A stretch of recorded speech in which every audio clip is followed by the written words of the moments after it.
Greetings once again. I know some of us are repeat offenders, returning, and we thank you for that, for this equity conference. My name is Audrina Redmond. I am CFA's Director of Program Anti-Racism and Social Justice Work. I am wearing a lot of Black clothing today, but I have on one of my favorite t-shirts which says, "Black women are divine." And that works for me because I am a Black woman. I'm the color of coffee with some cream and some sugar. And I have salt and pepper hair, which is definitely more these days than pepper. I've got on some brown framed glasses that help me to bear the video all day long. I know you know what that means for those of you who are in the same situation.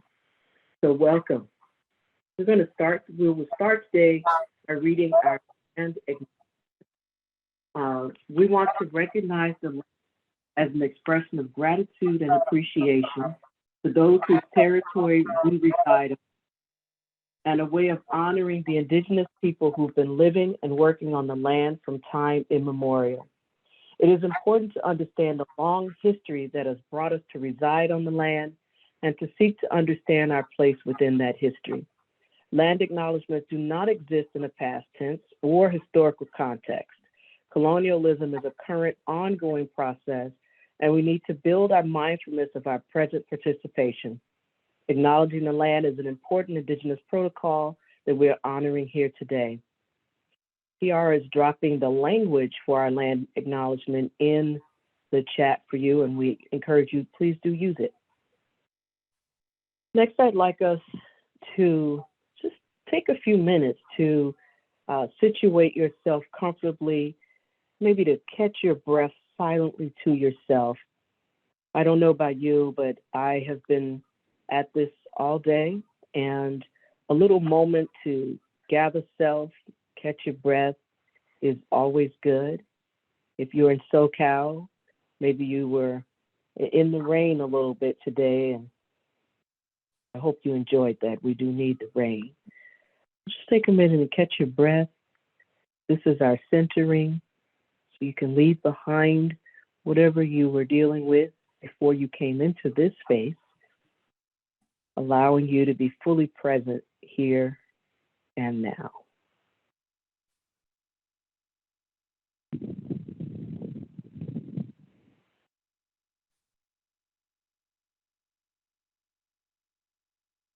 All right. We also in CFA have a practice of reading our CFA interruption practice statement. And I'm sorry if you're hearing that crackling. I'm trying to figure out what that is, but it might be the weather. So the CFA interruption practice statement is as follows. As part of our continuing commitment to racial justice work, when we experience examples of racial narratives, racism, or whiteness in our meetings, or as we conduct our business, we will speak up. This means we can interrupt the meeting and draw issue to one another's attention. We will do this kindly, with care, and in good faith. Further, as we engage interruptions, we will take an intersectional approach, reflecting the fact that white supremacy and racism operate in tandem with interlocking systems of oppression, colonialism, class, cis-heteropatriarchy, and ableism. This statement is a reminder that we commit to do this in the service of ending the system of racial oppression. Also dropping into the chat for you some community agreements for our time together. This is a Zoom format. And so we are asking you, let me read those aloud when for those who may be here and may not be able to see those. When Kiki drops them, I will do that. Here we are. So our community agreements are: be ready to participate fully and practice active listening. Listen for the ouch. Have grace with yourself and others. Commit to the interruption practice statement and calling folks in. Be curious. Any questions should center the material presented. Take space, but also make space. for other voices, and center anti-racism and social justice by considering who, what, when, where, why, and how. All right. And so with that, let me just remind you that lots of information will be dropped in the chat, including the landing page that has a lot of links in it for other information about the conference, and the survey for giving us your feedback, as well as a link to the CFA bargaining survey. We definitely need your feedback there. And if you've attended some of the sessions, you know that we have, our book vendor this year is Reparations Club, and there's a 10% discount for books that you might purchase there with them. Please do visit them, buy the books from the folks who spoke with us at the conference, but also other things that the book club offers. So it is now my honor to introduce to you Lynn Bowes-Sperry. I met Lynn at one of our CFA workshops that we offer through our program. I don't remember which one, but I remember that Lynn was talking about bystander interruption, and that she is a recognized professional in that area. So Lynn conducts research on a variety of issues related to ethical decisions in the workplace: bystander interruption, sexual harassment, voicing one's value effectively, and provides consulting and training for organizations on these topics. Her research is published in top management and psychology journals, and has been presented at numerous international conferences, and has recently appeared in articles on sexual harassment and bystander intervention in prominent outlets such as ABC News, the LA Times, Washington Post, and the Boston Herald. All those things we read for information. In addition, Lynn has been called on in legal circles as an expert, and has served as keynote speaker at conferences.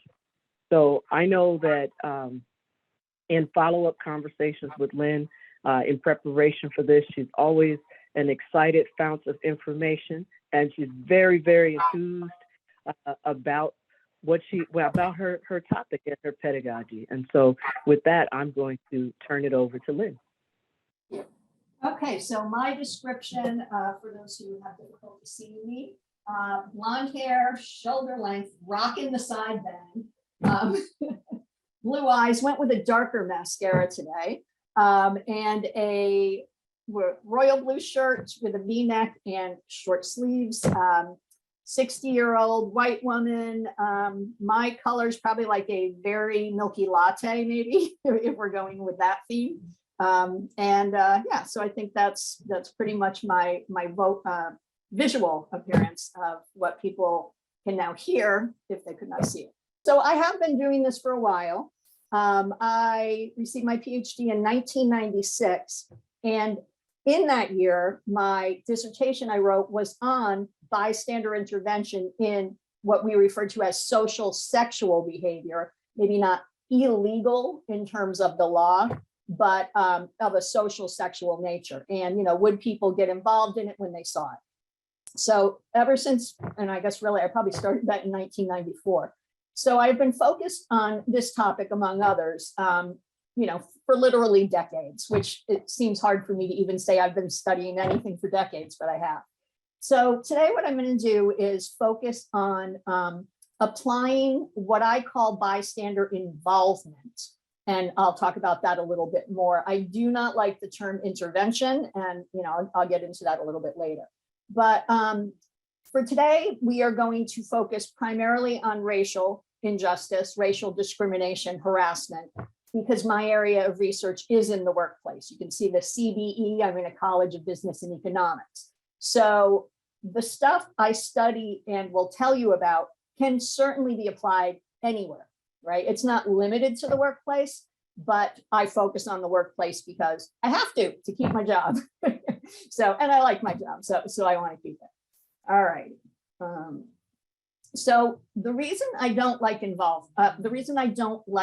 term bystander intervention is you're already involved. It's not an intervention. Okay, so I love this picture here. If you can see, I put the little arrows, like these two are like, what is going on? Why is this guy pointing to her? They're having none of it. You know, at least he really looks like he's having none of it. They're involved. They may not feel like they are. They may feel like only the person who is pointing at and the person who's on the receiving end of the point. Sometimes people will say, oh, that's an issue between those two. No, not in my mind. If you are present, you are involved. So I'm calling it bystander involvement, mobilizing for a more equitable future. It's not intervention. You're already involved. When I think of intervention, it makes me think of someone who's getting involved where they maybe should not be involved. Like you're intervening, you're putting your nose in someone's business. And especially in the workplace, anything that is going on in the workplace is everyone's business who is in that workplace, as far as I'm concerned. Okay, so one of the themes for today was envisioning radically different futures. And the thing I'm going to focus on is how it was an Equal Employment Opportunity Commission task force in 2015 that was put together to study workplace harassment. Most of what they focused on in that report is sex-based or sexual harassment, but almost all of the content applies, whether it's race-based, national origin, ageism, any of the types of discrimination or harassment that you could have, it applies to all of them. And the conclusion was, after 30 years, they've been doing something wrong, ? And I honestly laughed a lot when I was reading that report because I've known this since 1996.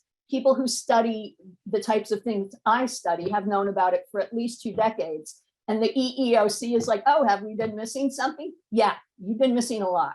So what they had been missing, in my opinion, and they finally came to the conclusion as well, is that it's on us. If we are just relying on, I use the word target for a person who's being harassed or discriminated against. I don't really like the term victim. And this isn't really, survivor can be used in like sexual types of situations of harassment. But so when I use the word target, I'm referring to the person who's on the receiving end of some kind of negative, in this case, race-based, ethnic-based behavior. So the legal perspective says, hey, you target, you got targeted, now it's on you. It's on you, go to HR, tell your manager, do all these things. We don't care if you're afraid to do it, whatever, that's the law.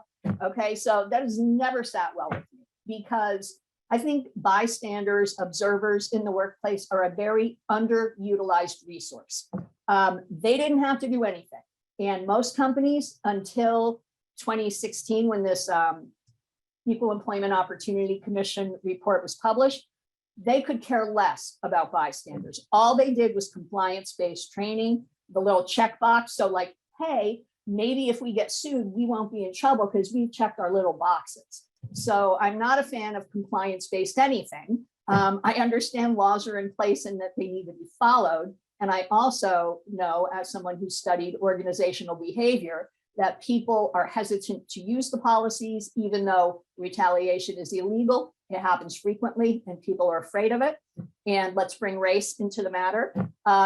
If I get involved, it could be a different dynamic than if someone who has a different skin tone than me gets involved, right? So we can't deny the fact that the messenger who is bringing the message when they're stepping in, it could be riskier for certain people. I love being I don't want to say the end of my career. I mean, I could work till I'm 80, but I just turned 60 this year. There's so much power. I kind of always already said what I was going to say anyway, but now it's like, I just feel there's very little that can happen to me. I already have, saved for my future. I've made a name for myself. So I feel like there's little risk for me. But when I'm communicating all of this information, I make it completely clear that I understand that everyone does not have the privilege that I have to be able to say what they want when they want most of the time. So because of that, I have many different ways that people can get involved. It's definitely not do it like I do it. Because if I say do it like I do, do it like I do it, you're going to be like, no, I'm not doing it that way. So now I have no option, right? So there's tons of options. But if you leave with nothing else, it's on us. Is actually now what the Equal Employment Opportunity Commission is saying. They did not say that before. All right, so what I want to do now is I'm going to start us out with a little scenario. And after I read the scenario, I'm going to see if people want to put their thoughts into the chat. And then after I see what you say, then I'm going to integrate the rest of my content into how the conversation starts to develop, because there could be multiple ways I could go with this.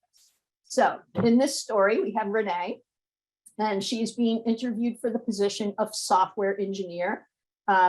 For people who cannot see the slide, Renee is a Black woman wearing a tan blazer, some pretty nice hoop dangly earrings, and a short cropped haircut. And two people sitting across from her, both men. All right, so I don't know how many Hamilton fans we have in the room, but I couldn't not go in the room where it happens. So this second picture here, for people who can't see it, there's several people sitting in a room and their hands are kind of like, you can tell they're thinking, they're trying to figure something out. So this room is where, after the interview that Renee had, these are the people who are now involved in the hiring decision. Should they hire Renee, or are they going to hire a different candidate? All right. So in this room where it's happening, the it is the hiring decision. So person one says she has the skills, qualifications, educational background, and professional experience. I think she'd be a great fit for this role. Person two, wow, I think you and I have different impressions. Person one, how so? Person two, I don't know. It's kind of hard to pinpoint. I'm not sure if she's really going to fit on the team. And person three chimes in with, yeah, also I really like, she's not that friendly. I couldn't see myself hanging out with her. So my little quote down here from Lynn Manuel Miranda: no one really knows how the parties get to yes, the pieces that are sacrificed in every game of chess. So this just really, I don't know, for whatever reason today, I thought this went really well with what we're talking about, because people get sacrificed in the employment process, in the promotion process, in the compensation process, based on who they are, how they present, what they look like. When in fact, what they should be getting, all those decisions made should be based upon the skill set that they bring, the potential for development that they have, those types of situations. Okay, so my next thing is, did you see anything problematic in the room where it happens? If anybody wants to put anything in the chat, if they thought there's anything problematic in that room. What do we got? So yeah, so Jonathan said this is exactly how sexism, abolish, and racism is perpetuated in academia. Jamie said all white, not diverse. Yes, the vague comments are likely based on implicit bias from Mary Jew. All white in the room, the convo around fit, big time. Two men on the hiring side, persons 2 and 3 only had subjective, hard to quantify comments, not about her qualifications. The conversation wasn't about her abilities to do the job, right? So, I'm interacting with professors. I figured you would have a good handle on this. So this is a slide that I wanted to start talking a little bit more about. So I had mentioned previously that I'm not a fan of the compliance-based mode, and how that's pretty much what predominated in any type of workplace discrimination or harassment since 1964. So, but it wasn't working. And then, as I said, the EEOC said, hey, have we been doing something wrong? Yes, you have. So instead of focusing on legal, which once again, I realize you have to acknowledge it and you can't violate laws. So if people don't take me completely literally, we don't completely annihilate legal. We have to operate within a legal context. But if we exclusively operate in a legal context, we are missing so much stuff that happens, because things can start out little and escalate. So maybe the first 5 things, not illegal yet. Where's that line where it all of a sudden becomes illegal? If I'm somebody who's in a workplace watching this stuff happen, whether I'm in this meeting where we're trying to decide if we should hire Renee or not, or if I'm walking down the hallway and I hear something that I was like, what was that about? The whole idea is that if you have to think about what you just heard or saw, is it illegal? That's, if you're not a lawyer, first of all, how do you know? We took our training, we all take the training here, but still, most of us aren't going to be able to like realize if it's legal or not. So we shouldn't even be thinking in those terms as far as I'm concerned. We should be thinking in terms of, was that creepy? Was it sketchy? Did it make me feel uncomfortable? Did it kind of make me go, what's up with that? Like any kind of, any kind of that you got from it, don't worry about whether it's illegal or not. Worry about if you think it's a problematic happening within a workplace context. So instead of the legal, looking at the legal definition of harassment, I like to focus on things like values. Since we're in a workplace, what does the company value? If they say they value inclusion, and yet then these types of comments are being made, whether it's a racial slur or some kind of other derogatory comment, they're not walking their talk, right? They're espousing values that they are not in fact enacting. So focusing on the values of the company, assuming they have some, which they all have values, some of them better than others. And so I like to think of it from a persuasion or influence perspective, right? So instead of taking a law class, I'd rather have you take a class on negotiation, conflict management, influence, persuasion, because those are the way we get things done more effectively. And before, like the saying, oh, don't make a federal case out of it. If we use persuasion and influence early on, we don't get to the case, to the position where we are really literally making a federal case out of it because somebody else has now filed a suit against us. Okay, so that was our picture with Renee and our comments, and then all the insightful, which I knew I would get from people.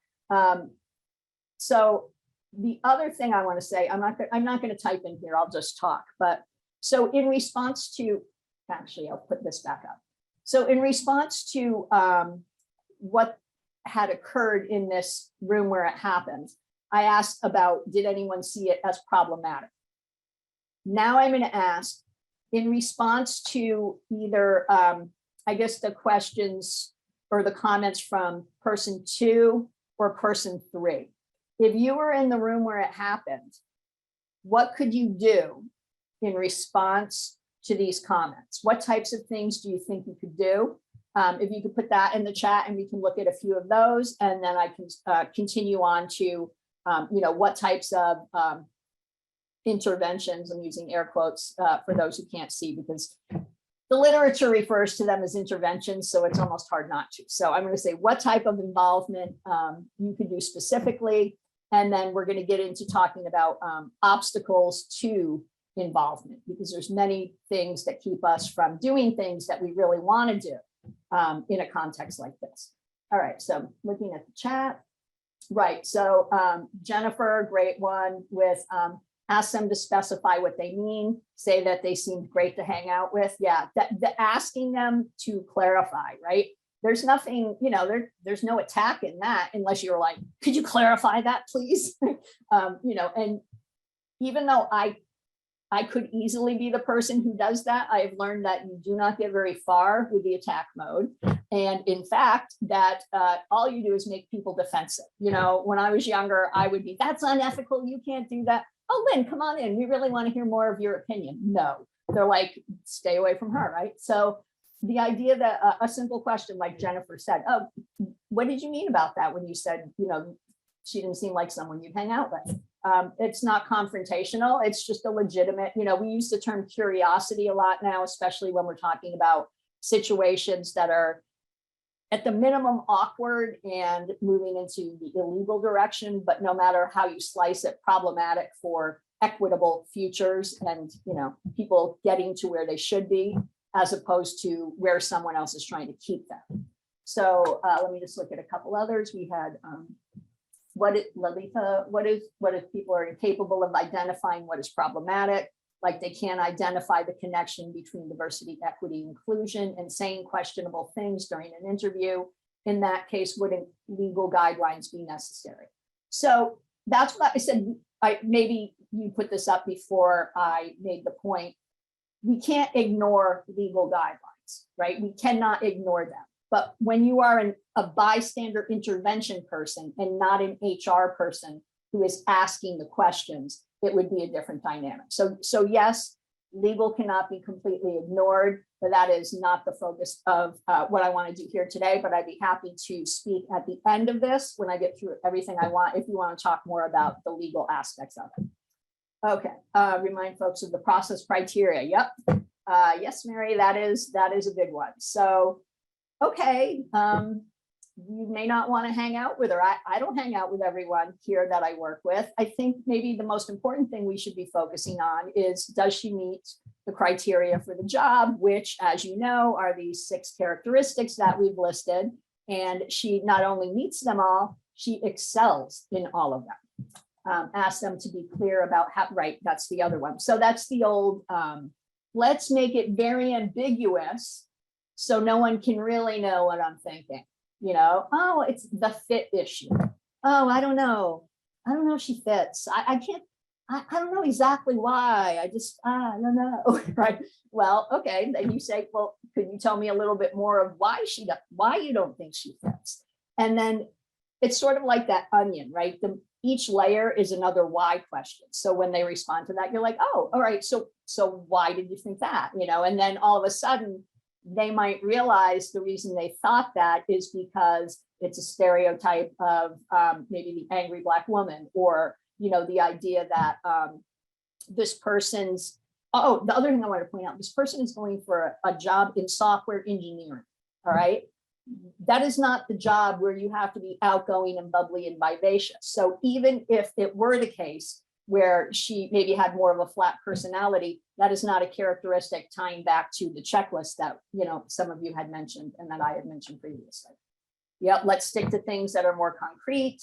Michael, Jonathan, confront it. Why don't you think she'd fit in the team? How does a friend? Yep, yeah. So you all know it. Yeah, so you could ask if it's because she is Black. You definitely can. And I wouldn't say yes or no to that. What I always say is, do what feels right for you.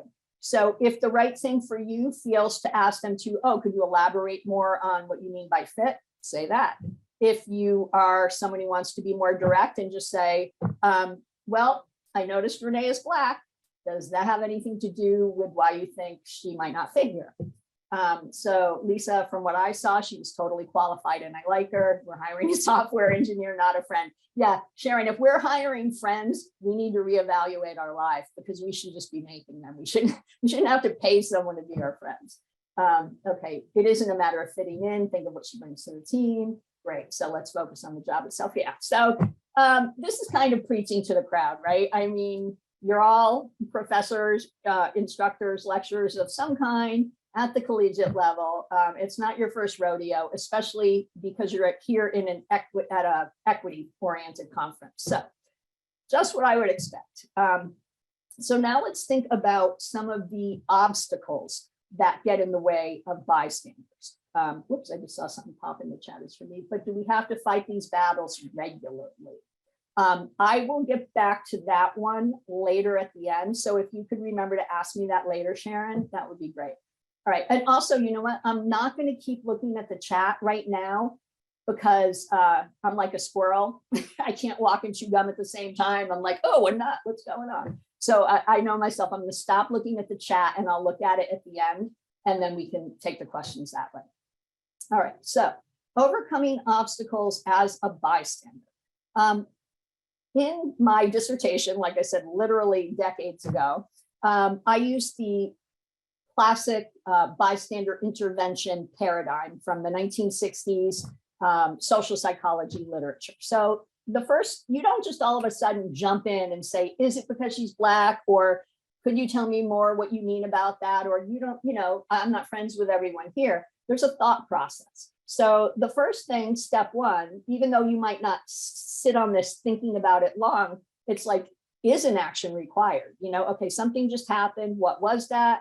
Let me think more. So your mind, something, you notice something, and all of a sudden now it gets the action triggered in your head. Like, is this a thing?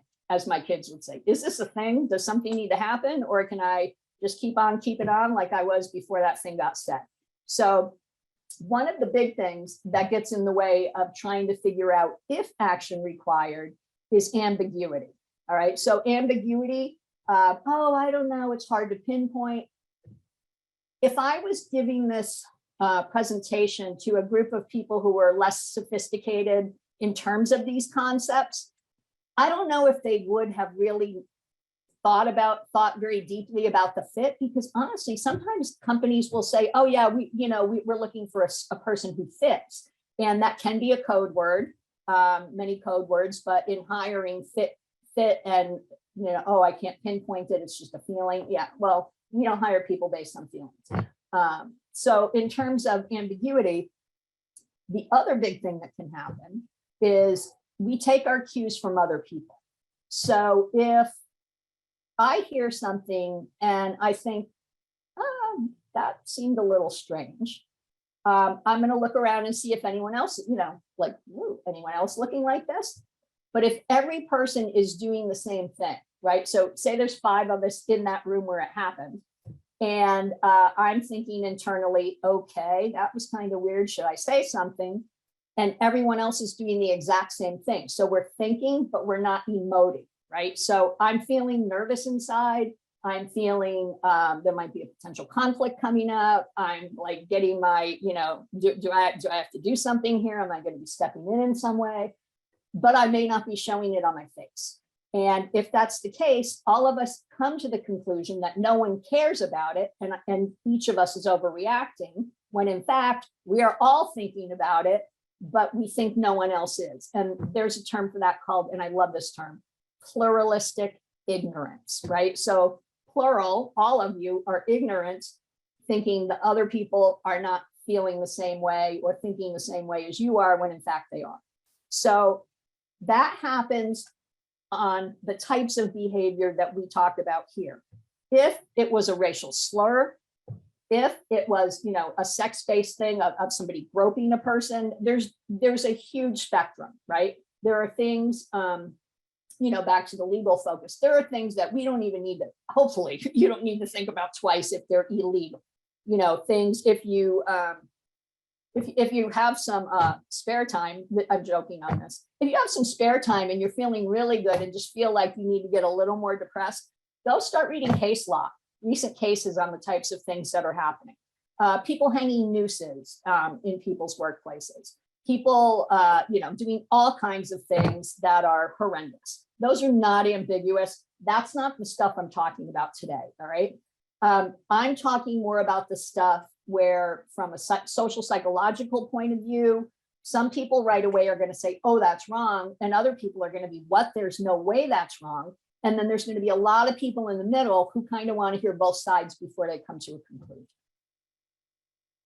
All right. Another big obstacle is that people get caught off guard, right? So that's what the part I'm doing with the consulting and training on the side is trying to get people scripts, literal scripts, right? You practice scripting, the types of things you could say if you get caught in the situation of, like, why is this guy hiding behind if you're going to hide behind something at a water cooler, like, get a real solid tree that we can't see you hiding behind first.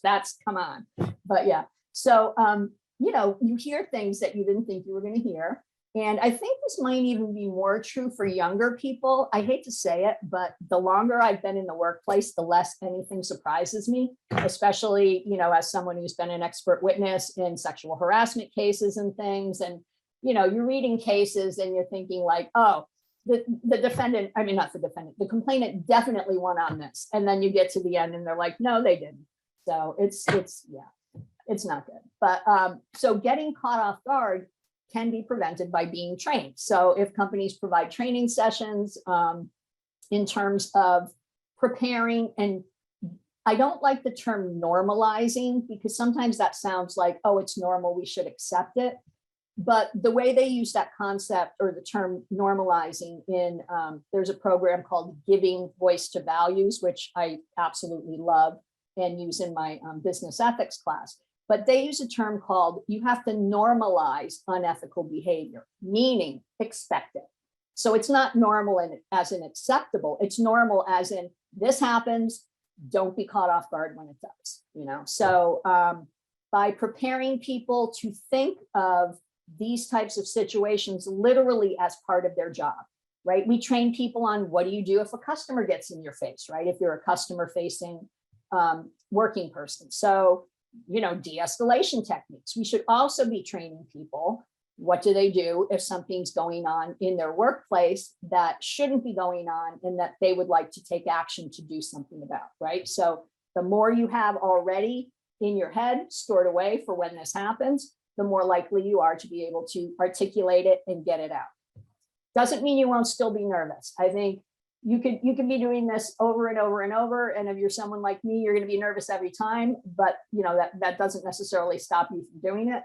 You could be a cool cucumber and nothing ever makes you nervous and you just like roll off with it. So there's not just one style. So the pluralistic ignorance piece, that's what I was talking about with the social influence, right? So we don't know what these people are thinking internally.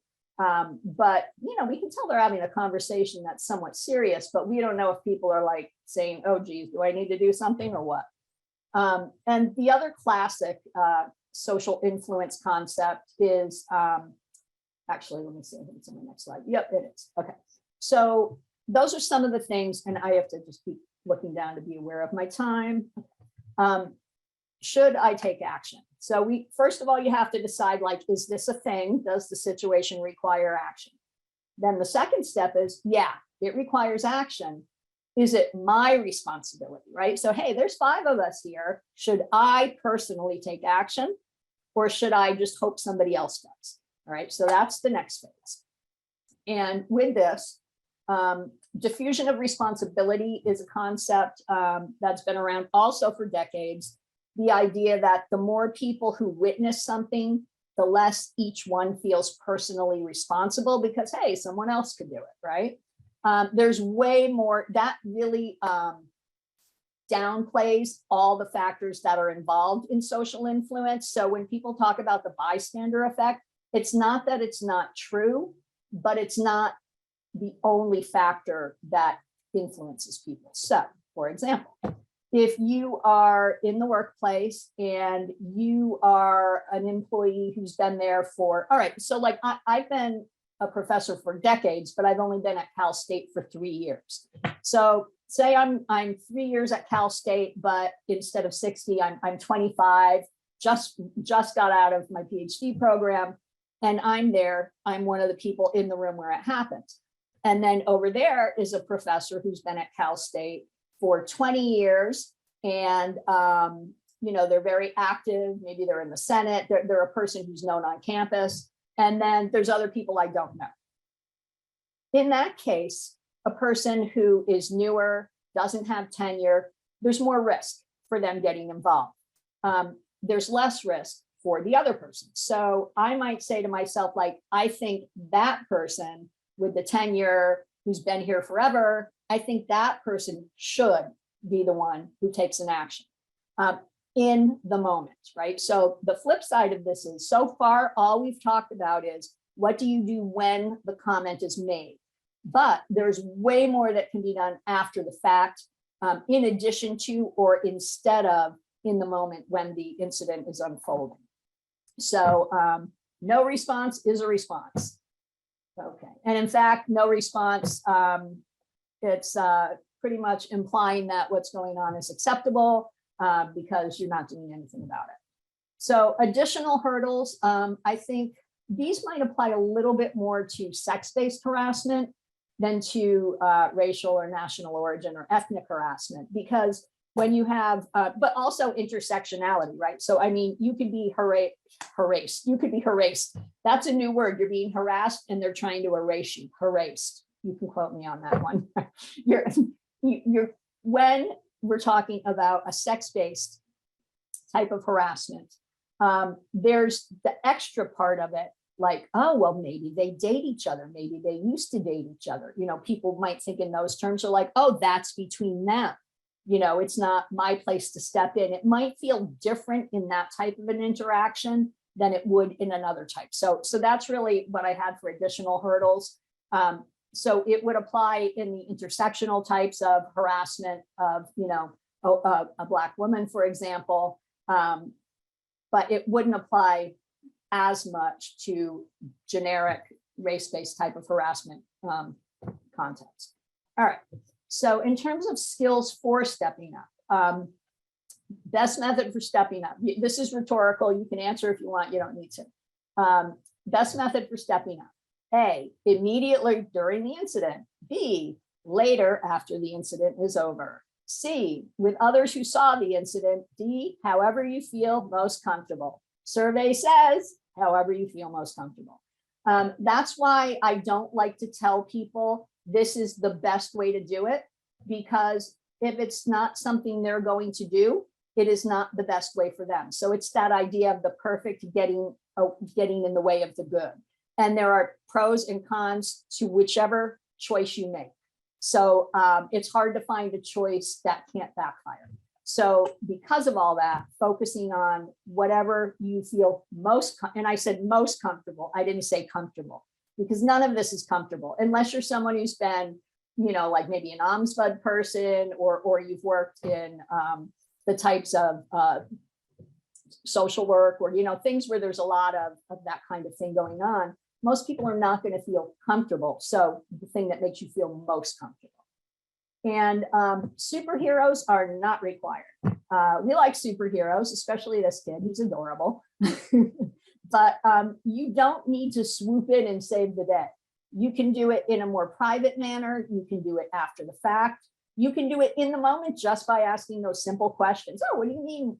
Could you tell me more about that? Well, I don't hang out with any of you and I'm still working here, right? And once again, depending on your level of comfort and your persona, humor. I use humor a lot. Like if I was in a meeting like that, I might at first say like, none of you hang around with me and I'm still working here, just kind of something like that to let them know that they're off track.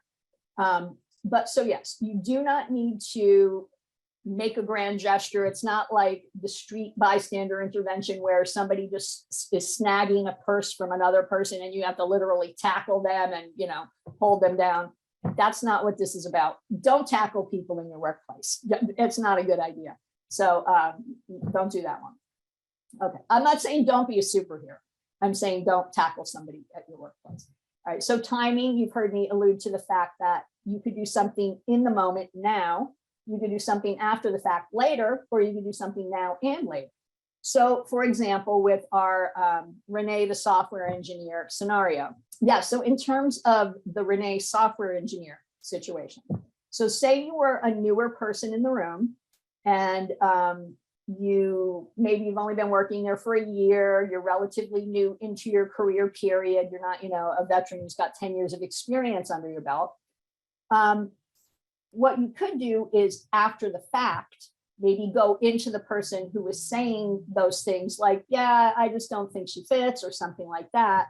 You could go into their office and say, I don't know if you realize it, but a lot of times when people talk about fit, if it's a person who is different than, the typical person at the company, it can seem like it's racist. Like, I'm sure that's not what you meant. You can like let them save face, or you could, you could take the other approach. Was it because she's Black? So once again, I am not telling you personally what to do other than saying, do the one that makes you comfortable. So yeah, you can always go into someone's office and talk after the fact. Now let's make the situation a little bit different, because since Renee has not been hired yet, we don't have access to Renee probably. We can't go talk to her. But say this was some kind of a race-based incident that happened in a meeting, same scenario, I'm younger, I haven't been here long, I'm a single mother, I don't feel secure in my job. So I have all these things that even though my head's saying, oh, that was so out of line, I'm afraid to say something in that moment. I can go to the person who was targeted after and say, you know what? I don't know how you felt about that, but I thought that was totally inappropriate. I'm sorry I didn't say something. I didn't know what to say. I didn't know if it would embarrass you more, right? So you can show solidarity. And, the idea of being a co-conspirator is a big piece of what this conference is about. And you can co-conspire in way more than one way. So you can talk to the person, like I said, who was the target after the fact. offering support. You could, if you want to even be more a higher level involvement, you could say, if you want to report that to HR, I'll go with you. Or you could even say, I'm thinking about reporting that to HR. Do you think, are you okay with me doing that? Right. So it could be all those types of things. Now, once again, for the people who are got the legal ideas in mind, certain people in certain roles have a requirement. As you know, we're all mandatory reporters, right? In terms of sexual harassment and assault. But managerial employees have different responsibilities than non-managerial employees. So if a manager knows about it and they don't take action, and it becomes a federal case or a state case or a local case, then that is going to be a big X instead of a check against the company. So there are different levels of legal liability. So that I will say there. But yeah, so and the other thing you could even do, sometimes our friends are the ones who mess up, right? I mess up, my friends mess up, not necessarily in the same way that happened here, but when that happens, if it was your friend who messed up, you could go in and say, listen, you may not know this, but that kind of put off a racist vibe. And then they could be like, what are you talking about? And then, well, it's, you could tell them about implicit bias, and, you could just say something like, listen, you're my friend and I want to see you do well here. And those kind of comments are not moving you in the right direction. So, frank conversation with people you like in a way that allows them to save face will be persuasive and influential. Okay, that is that. All right, so visibility, public or private, that kind of is what I just talked about, right? If you do it in the moment, you can do it in the moment as it's unfolding. That's very public. Public and immediate. You could also do public and after the fact, by coming up to the person who said the comment in front of other people and saying, hey, that wasn't cool, something like that after the meeting happened, but still public. And then private, I talked about, you could report to, what do you call it? HR. You could report to human resource management privately, anonymously, I guess would be a better way to say it, anonymously. Or you could do it by going in and saying, listen, I saw this, or I overheard this, or I know about this. So those are all ways you can get involved as well.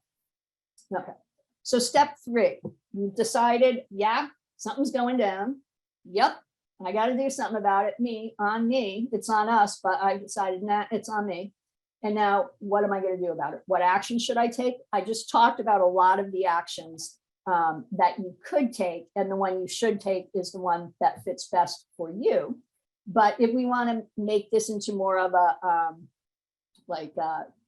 categories or types of intervening, you have direct, and these are not mutually exclusive categories. There's overlap within them, but I think they give you a decent idea of how you could do these things. So delegate would be, you go tell HR. You didn't get directly involved with what was going on, but you said, hey, manager, hey, HR, I'm telling you about this. Now it's your job.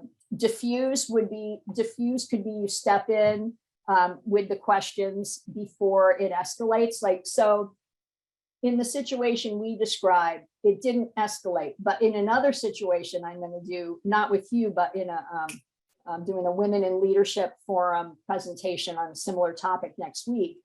And we're going to let it go a little bit further and have the person who said, oh, I think she's a great fit for the job, say to the person who says, she doesn't seem very friendly. Then they would say something like, well, friendship's not a requirement for the job, but these other things are, and she has them.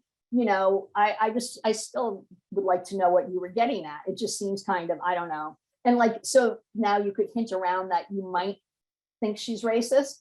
And then she's going to actually say, are you implying I'm racist? And then you have to now go there, right? So we could nip it in the bud before it gets to that, or it could turn, and not necessarily ugly, but more confrontational with your line of questioning. And the person's like, oh, right, yeah, I'm a racist. You're right. That's it. That's what this is about. It's because she's Black. It's not because, so, and your part of the expectation process is you need to realize that you don't know how the other person's going to respond on a good day, let alone if it's a bad day.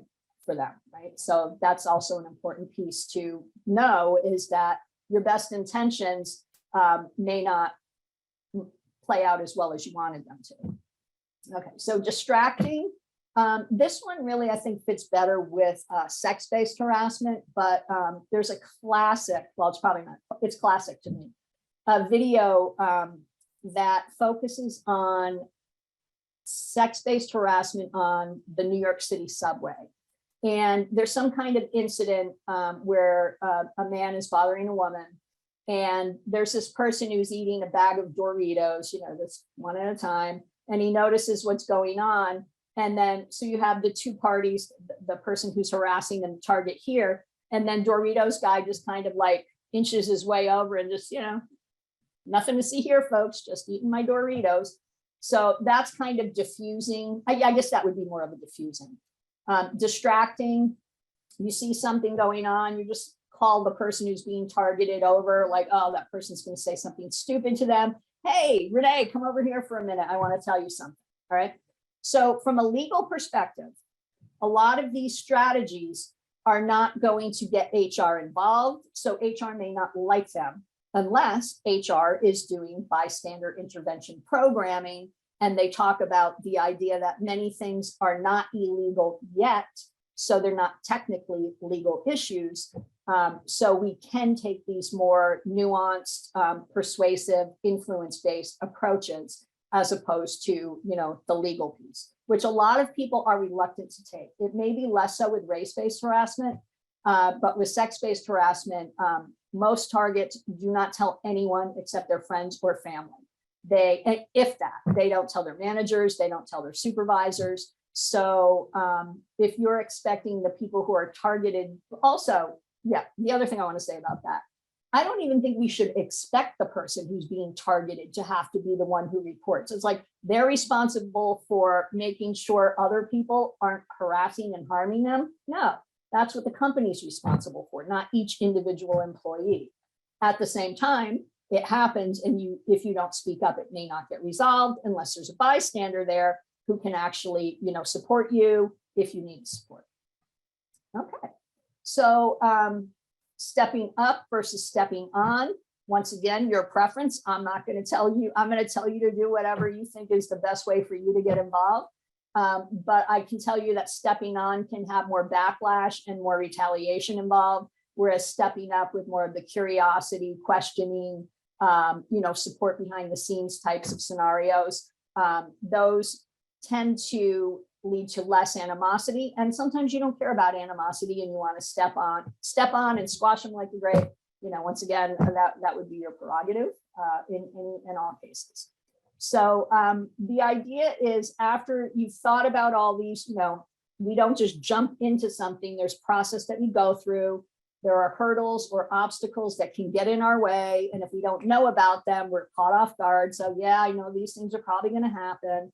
That helps. And then knowing that there's more than one way to do it, and that you should do it the way that you feel most comfortable doing it, is sort of letting you into the comfort zone. But once again, to me, none of this is comfortable. It's all awkward, and you know, none of it's a good time. So you're moving closer. Yeah, see, he's moving closer to the comfort zone. He may not actually, he or she or they may not actually be there yet.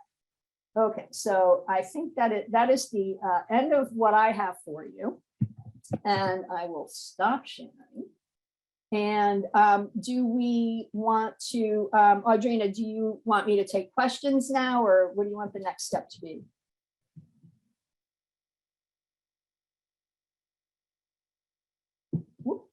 Well, I'm taking questions then. Thank you. Thank you, everyone who's here. Let's have some questions in the chat for Lynn. She is an expert on this subject matter. And I have a question for you, though. I noticed a little earlier, folks were in the chat about rubrics and use rubrics for. Do you, in your experience, what kind of safeguards does that provide?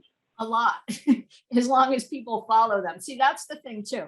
I mean, the rubrics, guidelines, criteria, none of this is new. This is what killed me. we have the tools. It's like Star Trek. We have the technology. We have all of it. People are just idiots. Honestly, people want to do the wrong things intentionally sometimes. And then other people are just kind of clueless. So we have everything between clueless, didn't know better, to intentionally trying to keep this all white.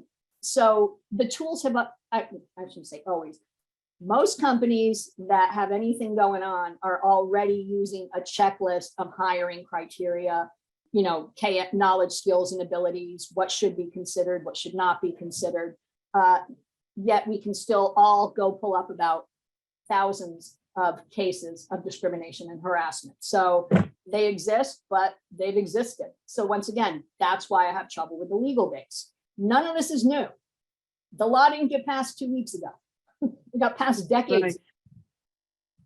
Right. So question for you, you know, because again, if none of it is new, and we use things like rubrics, we have trainings and programs, things like that. What are some things that we as a labor union can advocate for, can throw down the gauntlet on in terms of changing? I mean, real systemic, and more importantly, holding the employer, which in this case is the California State University system, accountable for what it isn't doing, because this isn't new, as you said. Well, I have one idea, but I'm not a lawyer and I don't know if it's illegal or not. So if there is anyone here who teaches HR, feel free to jump in. I am not a proud person at all. So if you have some piece of info that I didn't say and you want to share, by all means, share it. It could be something I forgot to share, or it could be something I don't know yet, in which case I'll appreciate that. But so honestly, what I would say, tape record every meeting when they're talking, because hello, evidence. So if you're in a search committee meeting and you're recording it, you're recording the discussion that's happening, you have the criteria in front of you. And now, if I know I'm being recorded and I have some malintent, I'm probably going to wait till I'm not being recorded. So like, I think that would be, I don't see how, let's just say this, if that doesn't stop someone, then it's great, because now you have evidence that when they can say, I never said that, Yeah. it's otherwise. We just have to remember that here in California, people have to give their permission, yeah, to be recorded. Right. So that's one idea. It'd be great if other folks have used other methods on your campuses that might then be transferable. Otherwise, because I mean, you know, it's a lot of social justice and anti-racism battles that we fight. The issues are not new; they just keep coming up, and so it's our charge to be creative and think of ways to fight back, to push back, to make the kind of change that we want. But Lynn, there's another question here in the chat. Let's see. Leslie is asking, do any of these strategies change based on disability nuances? Yeah. Say that again? Do any of the strategies that you talked about change based on disability nuances, whether or not a person is perceived or it's obvious that they have a disability? So you mean if we were focused on disability, if they were So saying, what, this is Leslie. So meaning for the, I think you called them the subject, not the victim. I don't know if I have the right word. And so on that. that's an interesting question that I actually have never thought about. So I could think out loud, which can be very dangerous because, you know, before I have my thought process complete, I could be going through things that are no scenarios and I'm being recorded, and now I'm caught on tape saying something that I was using as a no scenario. So I am not going to think out loud. But what I will say is I'd be happy to look into that a little bit more and think about it. I mean, from the bystander perspective, I think I can't really imagine, unless we're talking some kind of cognitive or maybe neurodivergent disability, I could see where that might come in. But if I heard something or saw something, even if I'm not able to walk into someone's office. I might have a wheelchair or some kind of, implement to help me better with my mobility. I can't really think of any physical disability that would matter. And once again, I'm not saying I'm right. I'm saying I can't think of Yeah. it. Yeah. And get that. I can think of neurodivergent and cognitive, but did you have one that you thought of? All righty. So, Lynn, there's another question in the chat. Assessing a situation to determine what kind of intervention, if any, might be appropriate and can also be checked. What suggestions do you have? I know you made some suggestions, but what suggestions do you have for people who are peer-to-peer, meaning they're at the same level, they are the same rank of person, they are, so we aren't having a hierarchy situation, let's say. Yeah, so I think if there's no hierarchy involved, it's still going to come down to your personality as the bystander. Because some people, I'll tell you one thing though that I think is interesting. So many people who don't get involved wish they had and wanted to. So it's not like back in the 1960s when they first started doing the research on bystander intervention, the social psychology studies. At first they were like, what, are people evil? Like, why are people not helping this woman who's being murdered in front of men? Like there was an apartment complex, Kitty Genovese. And, so their conclusion was, we don't think people are evil. We think there's something else going on here. So what they focused on was diffusion of responsibility. 38 people see it, oh, I'm sure my neighbor's calling, so no one calls. But what can happen is, oh gee, I just totally lost my train of thought. All right, so I was talking about the social psychological studies, ways to get involved.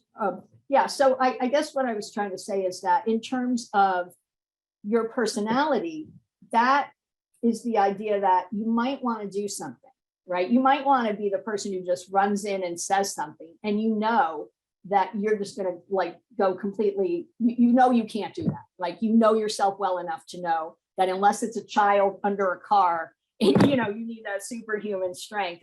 Short of that, a lot of people know themselves and they know they won't get involved, but that's what a lot of the research says. Oh, I know where I was going. So it's not apathy in most cases. When people don't get involved, it is more often that they want to, they didn't know how to, they were afraid to, right? So that all those other obstacles I was talking about, the ambiguity, the social influence, the not having the intervention script, right? If you have to think about, oh, how am I going to do it? That's why front of mind, right? Building the muscle memory and all that in terms of the types of things you could do. So I don't know if I've answered that or if I should keep going. But I'm wondering, how do you overcome those things? Those are all very human, right? Gotcha. So Yeah. how do we overcome them? Well, role playing and practice is one way you could do it, right? So part of, I mentioned that Giving Voice to Values program, and I do this actually too when I do some consulting and training, is, you'll have a script and we'll have a scenario, and then we'll ask people to think about how they could intervene, what they think they would do or would be willing to do. So they write out their own script. I don't write a script for them. They write their own script of what they think they would be willing to do or say. And then we have them practice that. So it's self-generated based on self-knowledge. That's one of the big, I keep mentioning this Giving Voice to Values. It's got these 7 pillars. And I think the most important pillar is self-knowledge and alignment. Because if I tell you to do it the way I would do it, and you're like, yeah, Lynn, I am nothing like you. So why don't I just let me leave your training now, because I am not doing that, right? So the self-knowledge piece, and you writing your own script and then getting guidance on it, right? So say you're like a person in my training, or I do this in class, say you're a student in my conflict management class or my business ethics class. We do the scenario, I have you write a script, and then you role play it with another student, see how it goes. You can ask for help on your script, people would say, wouldn't it be stupid if I said this, or so you're going to get questions like that. But it's really just self-learning, reflecting, self-based knowledge, scripting, practicing. And that's really all you can do, you know, that and courage, like, could we get a courage shot booster, like maybe, you know, like a short of inventing like a courage booster, meditation, Right. you know, general stability and calmness, like eat well, like all the things to not be depressed and anxious that a therapist would tell you, all of those are going to apply to any of these situations. But, you know, that's beyond what I can do. I'd love, for some reason, what's coming to my mind, and I know it's wholly inappropriate, is the see something, say something, right? We started using that after 9/11. I'd like to say, see something, do something, you know, see something, do something, but then we'd have to clarify what that do something is, because we are definitely not talking about reporting to police, for example, but we are talking about doing something that is proactive to create the kind of environment I want to be in. So let me see, there's some other questions here. Let's see. From Aparna here. The more students, people that are present, the less accountable any of those people feel for their actions. What suggestions do you have to build social responsibility in classroom settings or other situations? Right. Yeah, that's a good one. And I think what you can do is talk about the hurdles, right? So say you're going to get into maybe the first couple of days of class or the first day, say that, you know, sometimes things happen that can be uncomfortable or problematic, or, you know, whatever kind of language you want to use. And a lot of times each of us is thinking like, whoa, that was weird, but nobody wants to do anything. Let me rephrase that. It's not that nobody wants to. It's that nobody feels comfortable, or like it feels very awkward. I imagine, and also as a student, oh man, I don't know if you can think back, well, even though, like I said, I have decades of experience, I can remember being that age. And I mean, I was pretty outspoken even then, but it's just so much harder when you're peer pressure and you're trying to be accepted. And, you know, especially if it's like a residential campus, and, you know, you're in that traditional, I know at CSU East Bay anyway, we don't have a traditional student population like 18 to 20 residential, but even in that context, I think it would be more difficult. But the short answer is talk about why, talk about diffusion of responsibility, talk about audience inhibition, which means just that, you know, we're afraid that we're going to embarrass ourselves, you know, that it's not an embarrassment, that it's courageous, that it's helpful, that it's beneficial to the person who's messing up. See, that's the other thing too. If we think like it's a got you situation, and sometimes it needs to be the person hanging a noose on somebody's locker. Yeah, that is not what we were talking about. We're talking about oh, I don't think she's friendly, you know, or the more things that are more on that end. And, you know, you can just have people be prepared to hear them and think, you know, if I said something like that, I would want someone to let me know, because it wouldn't be my intent. Like, you know, I can have stuff floating, implicit bias floating around in my head. And then all of a sudden, everyone else knows I've done something and I don't even know. I don't want to be the last one to know. Like, let me know. Come tell me, you know? So if you can make it so it's more of a helpful thing than a confrontational thing, and explain it to the students that you're here to learn, you're here to grow. And part of that is social activities. People are awkward. I mean, you know, and let them know people make mistakes all the time. There's a lot of stuff now too. This is a little beyond what I do, but there's a lot, you know, you talk about the calling in versus the calling out. There's lots of literature being written on that now. And that's what I call the persuasion and influence, right? As opposed to the hammer. You know, I can easily be a hammer person. Like if it was the 1950s, I would be a hammer person and not the 1950s. So I'm not a hammer person. Right. I have a question that comes to mind when I think about bystander intervention. We live in the era of the cell phone. We live in the era of people's often first response is to whip out their phones and be visionary. They're just like live TV, right? As opposed to being engaged. And so, what do you know? What's the literature around that? Because even in even on our campuses, you know, people are whipping out their phones and recording things as opposed to being engaged, as opposed to thinking of themselves as involved bystanders. They are witnessing in a very pornographic way. Okay, I would say depending on what they do with the video. I would say they are involved, because think about it this way. Say I'm a person who's very timid, and I'm like, wait a minute, I can capture this on film and then I can show people. So I may not have it within me to interject myself, but I'm more than happy to let that person, and even let that person know I'm taking the video, right? So that alone, right, with the recording piece, if somebody's doing something over here and you're within their shot, within their eye shot, holding this up, they might think twice. And if they don't think twice, you now have this evidence that you then take to whoever you think needs to see it. So I disagree in the sense that they're not involved. They're not involved in the way you want them to be, but they are involved. Unless they're taking it to put it on social media and make fun of the person. So, like, that's obviously. I think that might be especially helpful in the incidences when a Black person is involved, or when a person of color is involved. And I want to specifically say Black people, because Black people are so often not believed when they report incidents of harassment, especially Black women. Or in some of our earliest speakers today, we heard from folks who were people with disabilities who weren't believed about their different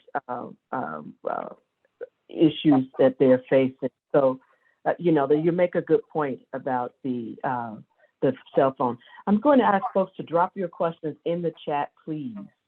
Drop your questions in the chat.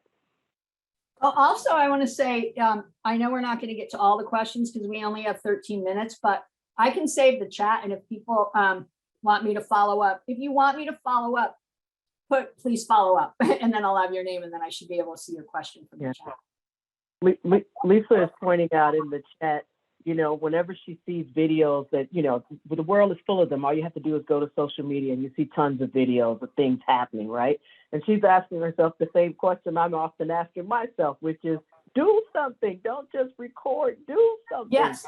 But sometimes recording is doing something. Certainly, I know that it's different. We're not quite talking about the same thing, but the world would not have known about George Floyd had that young lady not whipped out her phone. Right. Yeah. So once again, and I understand the frustration with people whipping out the phone, because it does seem like it's not a type of involvement. And think about it. I mean, honestly, since cell phones, I don't want to stereotype, but so many people just text and look at their, like you were saying, we've become much less social. Even people my age are like, I don't socialize as much as I used to now that I have my phone. I'll be looking, like when I was, a student, you'll have students outside your office now just looking at the phone. We didn't have that. I'd actually have to talk to people who'd be bored, and I hate being bored. So I'd always be talking to someone. But like now you're never bored. You have this little computer at your, fingertips. So I do think I have a hard time with it is a type of involvement, but it's not helping in the moment. Right. So, and I think that also depends on, like, if you have they always talk too about, one of the things in my ethics class, they talk about the idea of virtue, and they call it a vice of excess. So like with courage, they said, like, sometimes. Say that again. So they have, it's Aristotle, it's called virtue ethics, and they have the golden mean, right? Like, meaning like this is the right amount of a value to implement, or a virtue. And he used the example of courage in a video I watched, not Aristotle, I didn't talk to him.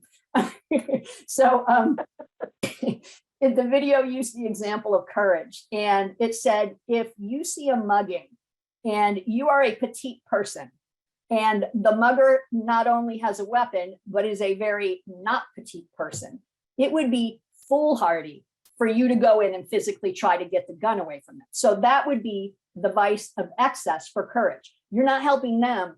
In fact, you may be hurting more people now, right? And then the vice of deficiency would be when you won't step up for anything ever, right? So it's the idea that even with compassion, you could have too much, which I didn't understand at all at first, but I'm like, oh yeah, when you give away your life and now you can't even like help your family or, whatever. So yeah, it's definitely a dynamic with the phone stuff. Right. It's a lot to unpack. It's a lot to unpack. As you say, the need for bystander, and I like the term, bystander involvement is not new. the issues that arise that might call for one to be a bystander who's getting involved, or a bystander who's intervening. It's not new.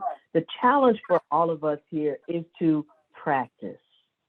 It's to practice. It's to know ourselves and to understand what the best way is for us to be engaged, and then to do that.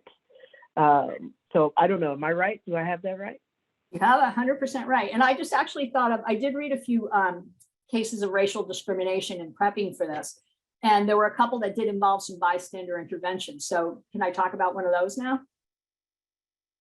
Please. And then I want you to notice that in the chat, there are Black women, a Black woman in particular, who's saying, you know, when you step up, when you are in a Black body, it is often dangerous, that you are often punished for that intervention. So 100%. That too. That's why I said I can't tell you what to do, because I'm not in your body, and not just a Black woman's body, anyone's body. I'm not in their mind. I'm not in their body. The messenger matters. That is a given, right? And by matters, it shouldn't, but it does in terms of what you might get thrown back at you. And yeah, there's a lot of research showing the intersectionality piece too. But so the one thing I did find it was a racial harassment case where a person was using it was a code word case, using the word Dan, like the guy's name, and it was an abbreviation, dumb ass N-word. So, and he kept using the word Dan. And there was a Black man working there, and the person wasn't saying it to him, but he was saying it frequently. And then somebody told the person who filed the suit what it meant. And he was like, okay. He didn't report it to his manager or anything. But then later on, he filed the lawsuit. The EEOC said, no, you don't have enough here.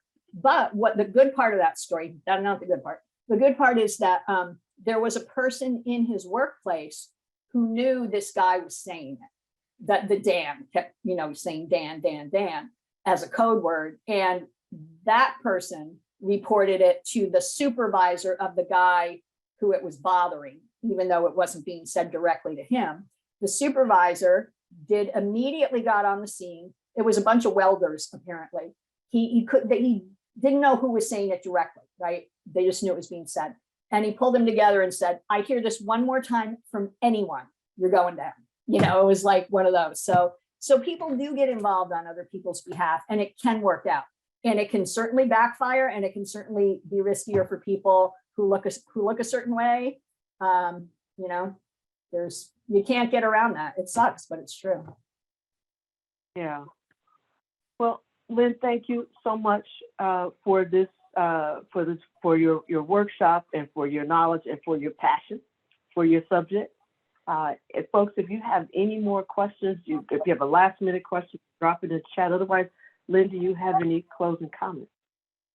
No, just that I'm glad I got to meet you, because if I didn't, I would not have ever gotten into this. And into the CFA piece, which I'm really liking. I